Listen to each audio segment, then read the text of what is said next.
जो भोजन है ये जीवन का एक बहुत बड़ा अंग है। हमारे प्राणों का पोषण होता है और सूक्ष्म बात, इससे हमारे मन का निर्माण होता है। अगर हम अपवित्र भोजन, गंदे विचारों से युक्त बनाया हुआ भोजन, अधर्म के द्वारा कमाए हुए धन से भोजन,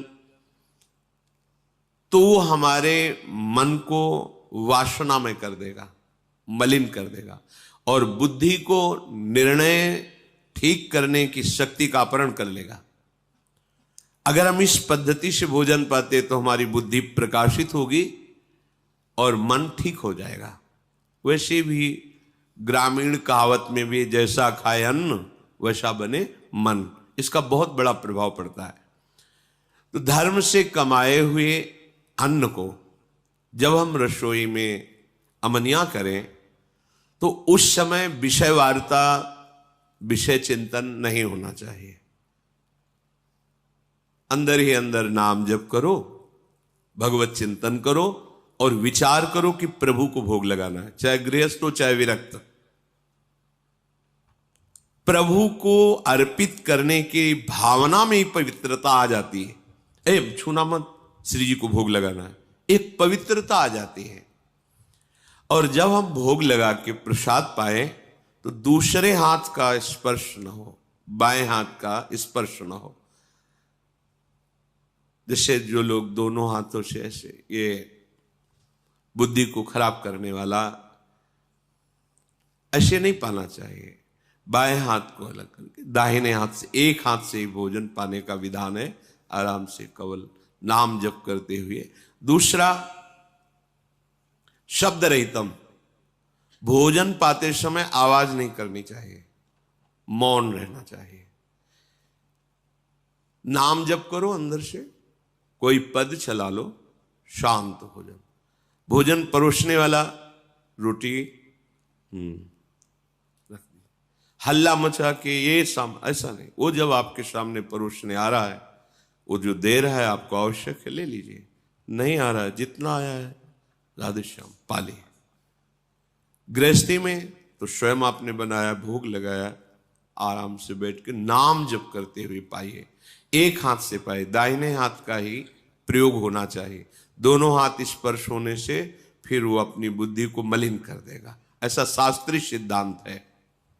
पात्र में एक ही हाथ का स्पर्श होना चाहिए। ऐसे प्राय जो लोग सत्संग नहीं करते, साधु सेवन नहीं, वो दोनों हाथों से ऐसे नहीं पाना चाहिए, शास्त्र निषेध। तो भोजन भगवत चिंतन करते हुए बनाएं, प्रभु को अर्पित करें और जब प्रसाद पाए तो मौन रखें।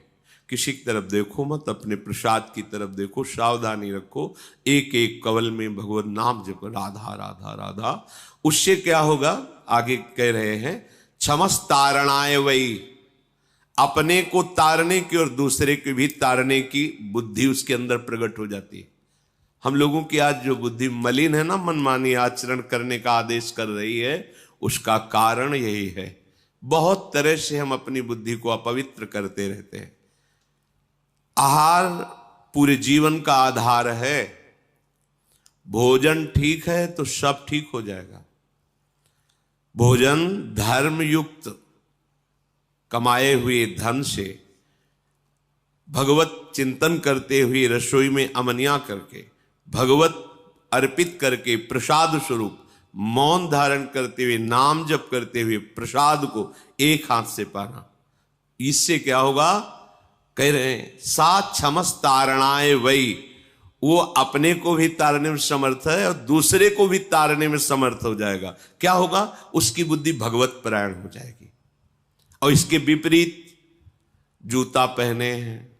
अब जैसे आप समय देखो कलयुग का, आप जैसे भोजनालय में कहीं, जिन्हें होटल आदि कहते हैं, वहां पाने गए तो आप जूता थोड़ी उतारते हैं, हाथ थोड़ी धोते हैं, कुल्ला थोड़ी करते हैं, पशुवत आचरण। ऐसे ही जूता पहने हुए, ऐसी क्या कैसा बना हुआ है, कोई निर्णय नहीं, तो बुद्धि कहां जा रही है।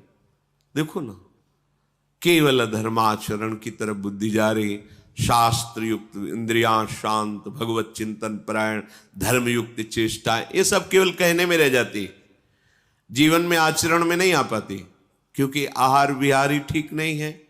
यही मूल है। बड़े बड़ी पवित्र बुद्धियों को भी आहार दूषित जाने पर भ्रष्ट आचरण हो गया।